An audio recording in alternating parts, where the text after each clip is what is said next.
বিয়ে বাড়ি বাজছে সানাই, বাজছে নানান বাদ্য, একটি ধারে তৈরি হচ্ছে নানান রকম খাদ্য। হইচই আর চেঁচামেচি, আসছে লুচির গন্ধ, আলোয় আলোয় খুশি সবাই, কান্নাকাটি বন্ধ। এরই মধ্যে জানতে চাইছো তো কে সাজালো এমন? মধুমিতা মেকওভারের সাজে সেজে উঠেছি এমন। থ্যাংক ইউ আমাকে এতটা সুন্দর করে সাজিয়ে তোলার জন্য। আর দিদির ব্যবহার অসাধারণ।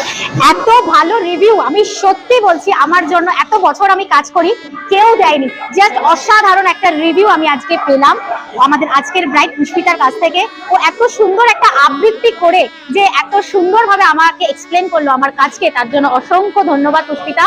তুমি সারা জীবন খুব ভালো থাকো, মনের সব স্বাদ সব ইচ্ছা যেন তোমার পূরণ হয়, এটাই চাইবো। তো অবশ্যই এত মিষ্টি মিষ্টি সুন্দর দেখতে এবং এত সুন্দর সুন্দর নিজের লুককে ক্রিয়েট করার জন্য কল করে নাও মধুমিতা মেকওভারে।